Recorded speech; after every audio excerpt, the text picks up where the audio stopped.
Well, we sang many good songs this morning that lead back to our scriptures in Esther. I love how God works that way. Like, again, Stacy and I do not coordinate what we're going to sing and what I'm going to talk about any more than Lethal picked the clip about Jesus healing and John picked a song about healing. There was no communication about that, but God knew. And God coordinates all of those things. I just love watching those things unfold. We've been talking about Esther, and Esther and Mordecai, they had to lean on the everlasting arms of God in their situation. There were all kinds of alarms going off in their world. But because of their solid foundation on God, they were safe and secure from all of those alarms. What did they have to dread? What did they have to fear, as we sang this morning? Well, many of us would say they literally had to fear and dread the loss of their own lives. But they chose to have the peace that only God can give. And they leaned and trust on Him with their lives. They ran into God's arms. Instead of running around in complete chaos of what are we going to do, they built their hope on God's faithfulness.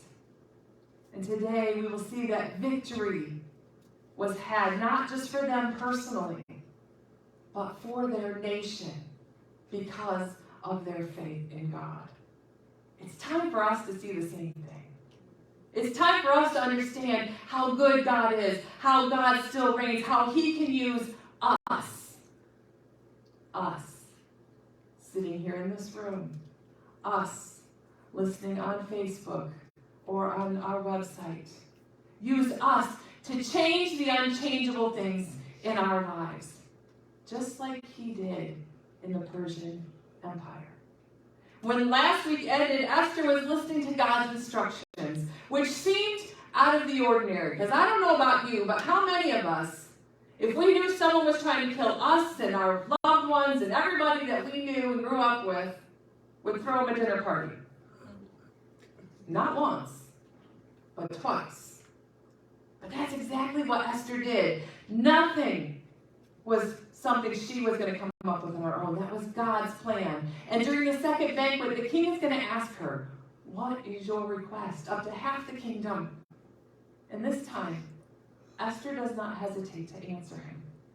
She says, grant me my life and spare my people. This time, no one's left in suspense of why she's invited the king and Haman to this private audience. She reveals that she's Jewish. She reveals that the whole entire race is going to be wiped out. That there was a person set to kill her, his honored servant Mordecai, and the entire Jewish nation. And that person was none other than the most noble of princes in the Persian Empire, known as Haman. And the king is furious. He can't even sit where he was sitting. He had to get up and just walk away. He is furious because here he had to figure out what's he going to do. His best friend, his most honored prince, the second in command, had been plotting this whole time to kill his wife. Haman, on the other hand, knows at this point he's in trouble. He's in big trouble, and now it's his turn to plead for mercy for his life from the queen. And I can just hear Haman right now going, I didn't know you were Jewish, and it's nothing personal. It's just this old Jewish man who sits at the gate every day, and I walk by, and he just can't even take the time to honor me. I'm second in command. It's nothing personal. I didn't know. And Esther going, it's nothing personal, huh? Nothing personal. You know that old Jewish man that sits at the gate that you're talking about? That's my dad. It's my father. Haman knew at this point, oh, I'm really in trouble. And he makes an emotional appeal for his life. He gets so wrapped up in his emotional appeal to the queen that he invades her personal space. Now, even royalty today, there is still a rule, a regulation. You cannot touch them. And Haman just throws himself on her, begging for his life. At the same moment, the king comes back in. Haman had so invaded the personal space of the queen that the king now thinks that he's making sexual advances on the queen. So if the king's decision hadn't been made, it's made now. His fate is now sealed in stone. And you can read all the details about that in Esther chapter 7. Haman must be killed. For his treason, he had plotted to kill the queen of Persia, and now his inappropriate behavior with the queen. So chapter 7 is going to end with Haman being hung on the very gallows that he built for Mordecai. Now, if this had been a Disney story, that would have been the end. The villain was dead. Esther and King Xerxes would live happily ever after. Right? Now, how many know Disneyland is not reality? Right? And life's not that neat and tidy when we're dealing with humanity. So that's where we're going to begin our story today. From Esther chapter 8. Esther chapter 8, we're going to read the whole chapter, all 17 verses. That same day, King Xerxes gave Queen Esther the estate of Haman, the enemy of the Jews. And Mordecai came into the presence of the king, and Esther had told how he was related to her. The king took off his signet ring, which he had reclaimed from Haman, and presented it to Mordecai, and Esther appointed him over Haman's estate. Esther again pleaded with the king, falling at his feet and weeping. She begged him to put an end to this evil plan of Haman the Agagite, which he had devised against the Jews. And the king extended the gold scepter to Esther, and she rose and stood before him. If it pleases the king, she said, and if he regards me with favor and thinks it's the right thing to do, and if it please with me, let an order be written overruling the dispatches of Haman the Hammedath, the Agagite, devised and wrote to destroy the Jews in all the king's provinces. For how can I bear to see disaster fall on my people? How can I bear to see destruction of my family? King Xerxes replied to Queen Esther and to Mordecai the Jew, because Haman attacked the Jews, I have given his estate to Esther, and they have hanged him on the gallows.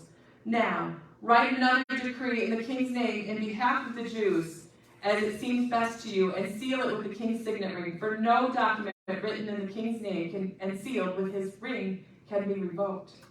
At once the royal secretaries were summoned, and on the 23rd day of the third month, the month of Sivan, they wrote out Mordecai's orders to the Jews and the satraps and governors and nobles of all the 127 provinces stretching from India to Kush. These orders were written in the script of each province and the language of each people, and also to the Jews in their own scripted language. Mordecai wrote in the name of the king Xerxes, sealed with the dispatches with the king's signet ring, and sent them by mounted couriers who rode fast horses, especially bred for the king. The king's edict granted the Jews in every city the right to assemble and protect themselves, to destroy, kill, and annihilate any armed forces of any nationality or province that might attack them and their women and children, and to plunder the property of their enemies. The day appointed for the Jews to do this in all the provinces, King Xerxes, was the 13th day of the 12th month, the month of Adar. A copy of the text of the edict was to be issued as law in every province, made known to the people of every nationality, so that the Jews would be ready on that day to avenge themselves on their enemies. The couriers riding the royal horses raced out, spurred on by the king's command, and the edict was also issued in the citadel of Susa. Mordecai left the king's presence wearing royal garments of blue and white, a large crown of gold, and a purple robe of fine linen. And the city of Susa was held a joyous celebration. For the Jews, it was a time of happiness and joy, gladness and honor. In every province, in every city, wherever the edict of the king went, there was joy and gladness among the Jews, with feasting and celebrating. And many people of other nationalities became Jews, because fear of the Jews had seized them. May God bless the reading of his word. You see, Haman had been removed. He's no longer in the picture. But that's not the end of the problem for the Jews. Even though Haman's no longer alive, the king's anger had subsided, and Mordecai had finally gotten the recognition he deserved. The problem still existed.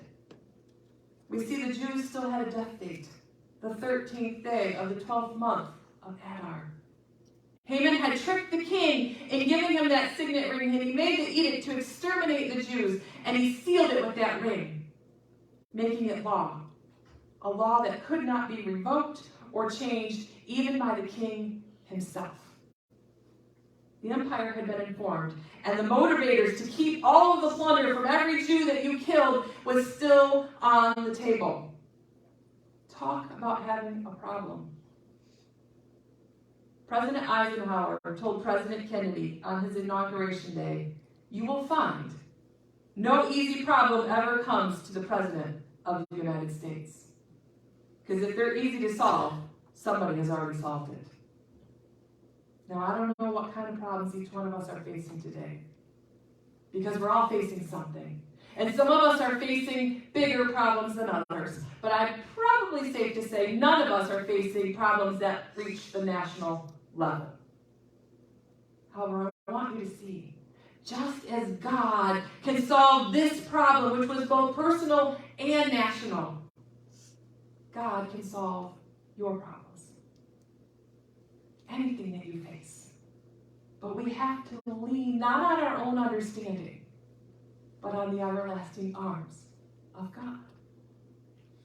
And allow His story to unfold while listening to His guidance on what we need to be doing. Otherwise, we're going to find ourselves on the other side of this story. And what does that look like? Everything Haman valued from this world was turned around on him. On a personal level, look at it. He craved honor and glory and the praises of men. And instead, he had to give those things to Mordecai. He walked Mordecai down the streets, shouting praises and honor. He wanted to confiscate all of the Jews' property. And what happened to his property? It was given away to Esther. And Esther let Mordecai oversee his estate. He desired power, but it was never enough. He had in his possession the king's signet ring, ultimate power in the Persian Empire. And now that ring is being handed over to Mordecai. He wanted Mordecai hung on the gallows. And instead, it would be his life that would end there. You see, when what we desire comes from this world, even if we get it all while we're here, when we die, the world will repossess every last bit of it. But, if what we desire comes from God, even if we get an ample supply of it here or just a little taste, when we die, we get an overflowing abundance of it in heaven. As my mom says, our cups will be so overflowing, we'll be drinking from the saucer. But again, just because we're doing what God would have us do doesn't mean we're going to have a problem-free life. We will see the reversal of things on a personal level for Haman, but we still have this national crisis hanging over the Jews. The king can't undo what he allowed Haman to do in his name. One of the first steps in solving a problem is admitting that there is a problem. The entire book of Esther is the story of a young woman and an old man who took responsibility for a problem they didn't create. They admitted that there was a problem. They admitted that they needed to be part of the solution. It was a huge problem, one that could take their lives and the lives of the entire Jewish nation. And at one point, Esther, I'm sure, could have been tempted to say, well, what problem? I mean, I'm living here in a protected palace. It could have been easy for her to pretend that a problem didn't exist, because she might have been immune, and she could just remain uninvolved. I mean, she was a woman, what could she do? But Mordecai brought her back to reality and confronted her with the responsibility she had to her nation, to her God. And then we see Esther get involved. She admitted there was a problem. And she made her people's problem her problem. And she asked God for help. And she responded with courage. She would lean on the everlasting arms of God as she potentially would walk into that throne room and lay down her life to be part of the solution of the problem. Now, God probably isn't going to ask most of us to risk our lives. Yet there are missionaries who are doing that every single day. But God does want to use us as part of a solution to whatever problems we're facing, whatever problems our world is facing. He wants to use every single one of his children to be part of the solution. And too often we want to just pawn it off on God. Well, I'll just pray about it. Let him deal with it. Now, can God take care of all our problems? Absolutely. He can do that without us. But is that his plan or ours? To let him do all the work. Sometimes we wait for God to do what God is waiting for us to do. Ouch. I'm going to repeat that. Sometimes we wait for God to do what he's asking us to do. So once again, we see Esther. She knows she's been put in this position for such a time as this. And she once again goes before the king as part of the solution to make another plea before him. Now remember, just because the king was gracious to her the first time she went to him uninvited, does not guarantee he's going to be gracious the second time. A lot is happening in his kingdom at this point. But what do we see in verse 4? The king extended the gold scepter once again to Esther. God's favor had gone before her again. Esther's request was simple.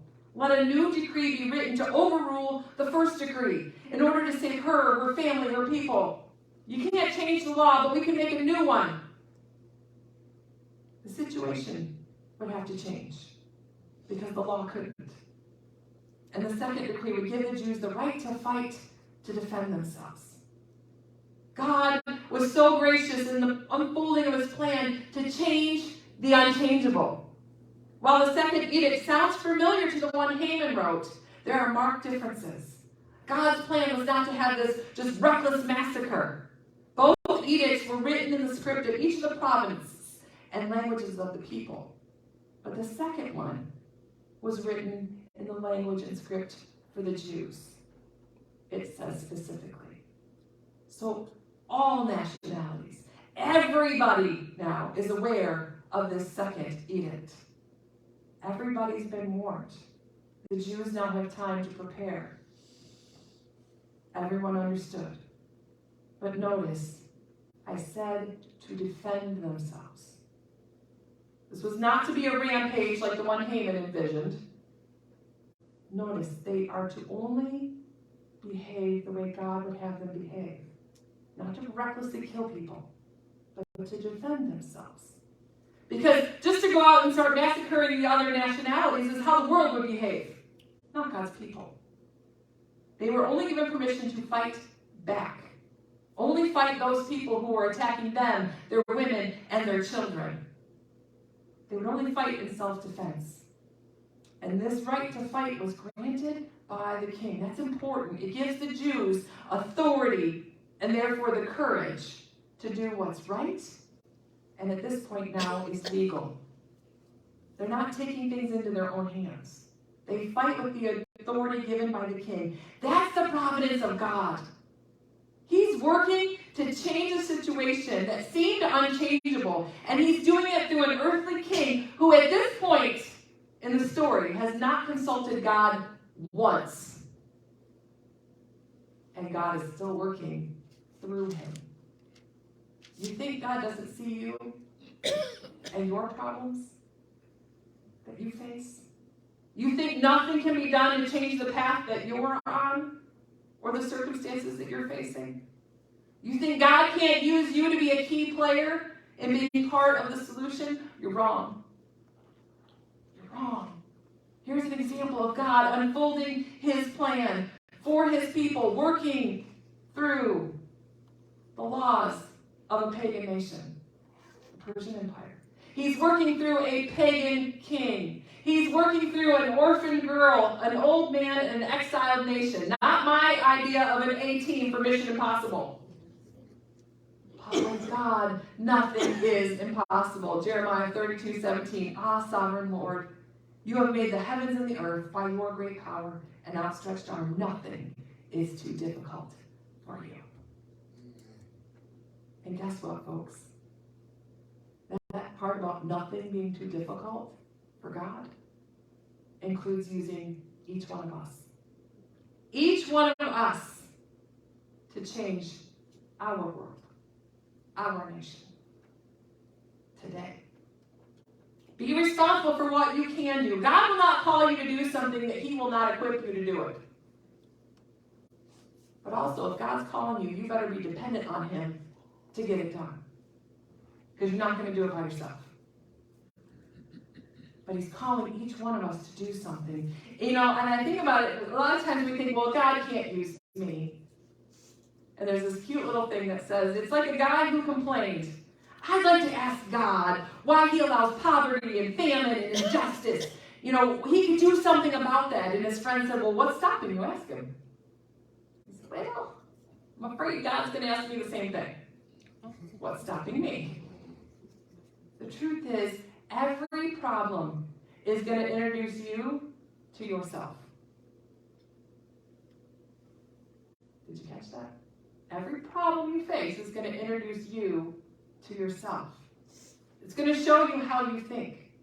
It's going to show you how you react. It's going to show you what you're made of. When you come face to face with a problem, how do you react? Do you ignore it?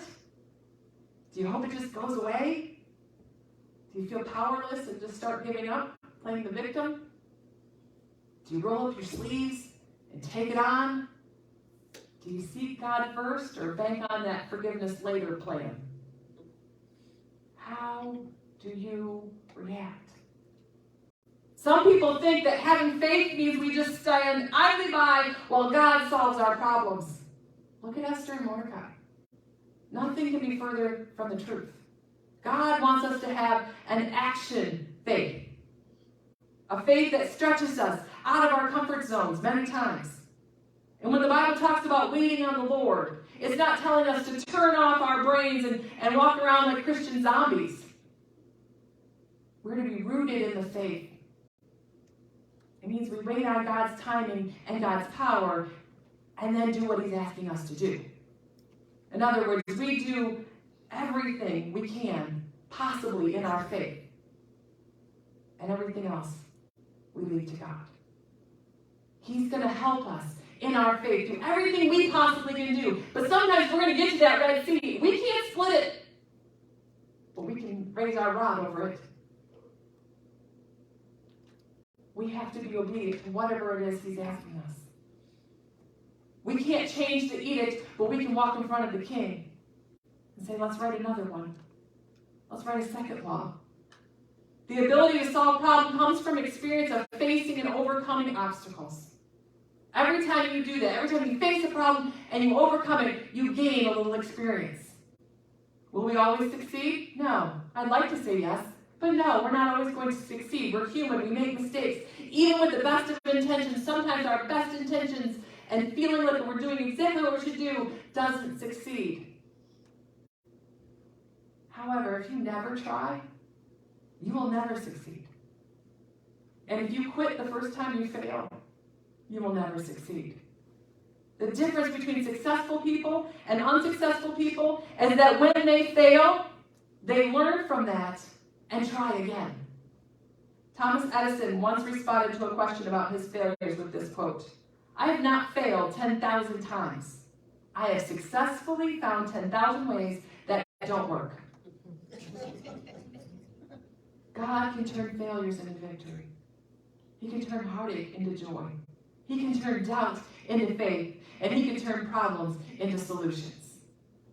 When the Jews heard the first edict, there was mourning and weeping. But when they heard the second decree, there was rejoicing.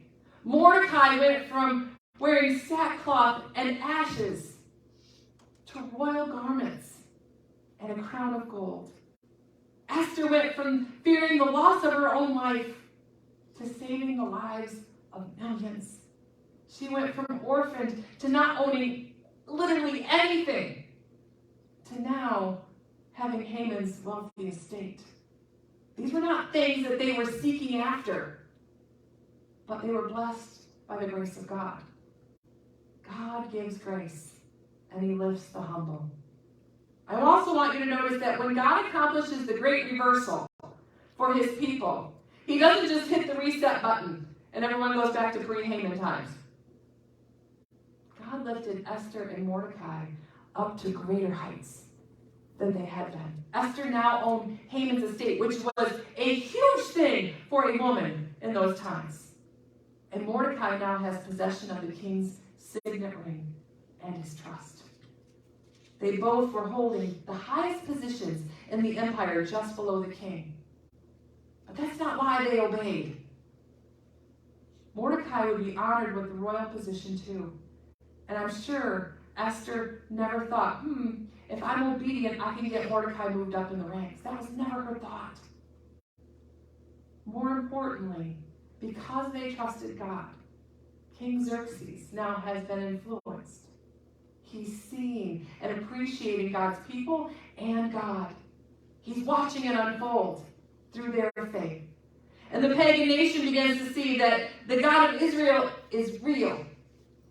He's not some statue sitting in some temple. He's real and very much at work for his people. And Israel is finally fulfilling their calling. They were called to be a witness for Jehovah God among the nations. And the fear of Israel and their God came upon the people. Verse 17, in every province and in every city, wherever the edict of the king went, there was joy and gladness among the Jews, with feasting and celebrating. And many people of other nationalities became Jews because fear of the Jews seized them. Now this fear wasn't the fear of, I'm so afraid, so I'm just going to jump sides and join you. That was not the fear. It was more of a fear that we finally found the one true God, and we're not serving him. That's the problem. And they corrected it, and they became Jews because they knew if God is for you, who could be against you? They knew that. Even Haman's wife knew that. Before Haman was whisked away to the second banquet, she says to him, since Mordecai, before whom your downfall has started, is of Jewish origin, you cannot stand against him. You will surely come to ruin. She knew it. Oh, Haman, this man is God's child.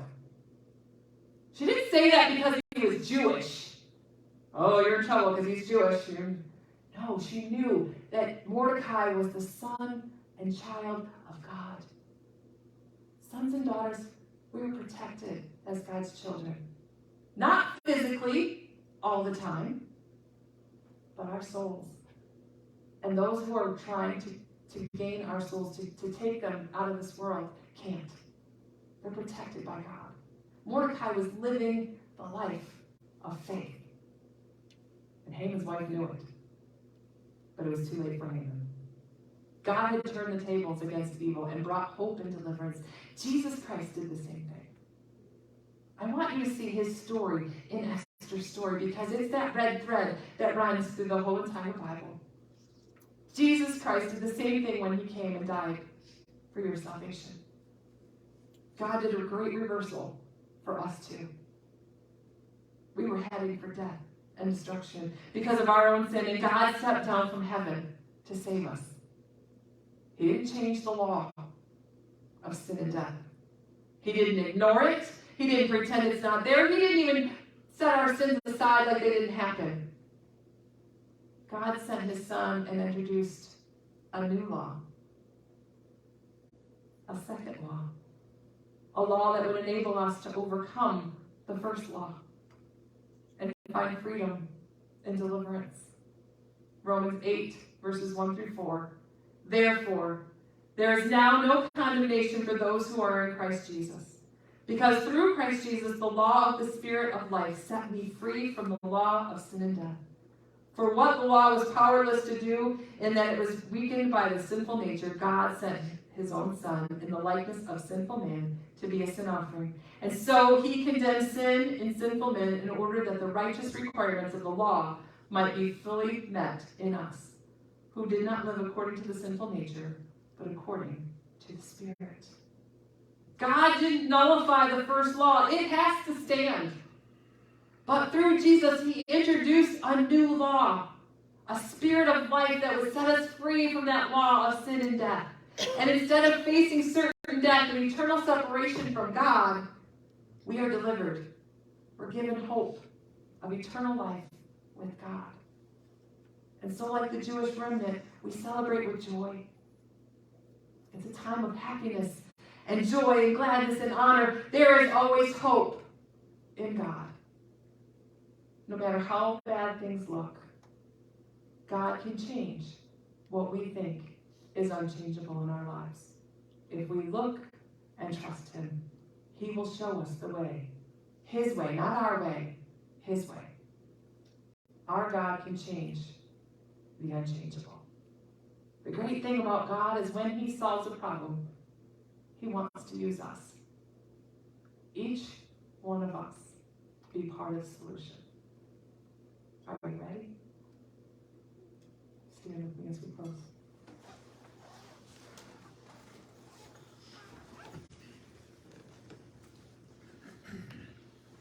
You know, Satan would often have us believe we can't change anything. Who are you?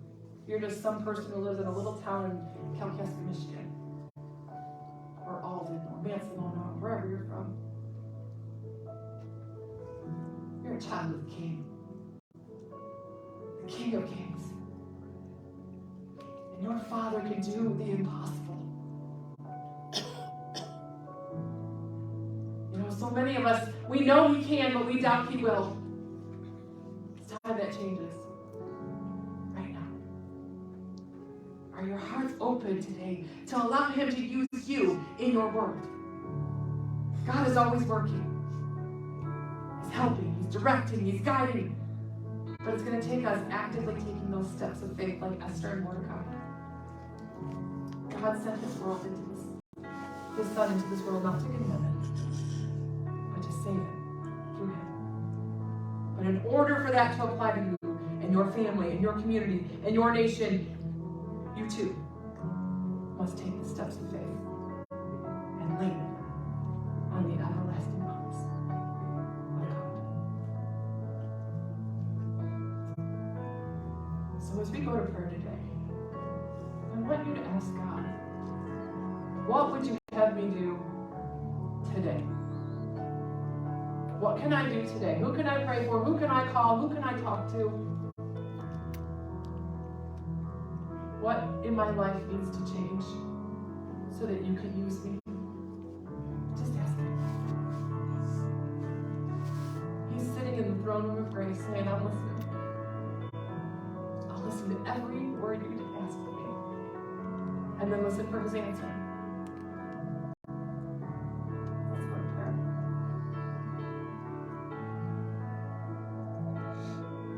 To Heavenly Father, Lord, I thank You for Your word. I thank You for the reminders. That often we read these stories and we see Esther and we see Mordecai and Haman and King Xerxes and we just read the story. But Lord, You put it in there to remind us. The story is about You. It's not about the characters. It's not about the people who walked the walks of faith and those that didn't. It's about You. How You want to use each one of us. Help our unbelief that You can. Help our resistance to go away and say, I'm all in. Whatever it is You're asking me to do. Or we look at things and think, well, that can't change. That person will never come to You. The situation in my life is always going to be there. Lord, help us to have faith. That while some things won't change, You can change us. You can change situations. But You begin with changing hearts. So Lord, change our hearts. Transform them, Lord, to be like Your precious Son, Jesus' heart, who gave His life for the world. Who brought a new law to overrule the first one, to set us free. Lord, you are the way maker. You are the miracle worker. You are the promise keeper, and you are the light of the world. Even when we don't see it, you're working. You never stop working. Help us to join you, to take those steps of faith and say, wherever it is you need me, here I am, send me. Lord, we thank you for going before us. Help us to not miss those opportunities that you've placed in front of us. And Lord, help us to go in your name. We exist to glorify you. This is not about us. This is about you and your kingdom. It's about reaching those that we love. To love you. To spend eternity with you. So Lord, I'm just going to ask for those who are doing what you've asked you to do. I'm just going to ask, Lord, that you just put a hedge of protection around pride. Never let this be about us. May it always be about you. We thank you for your examples. We praise you for who you are. And so, Lord, light our souls today. Each one of us. Light that candle in our heart. And let the world see you. Don't let them see us, let them see you. And help us, Lord, to have the courage to show your love to a dark world. We love you and we praise you.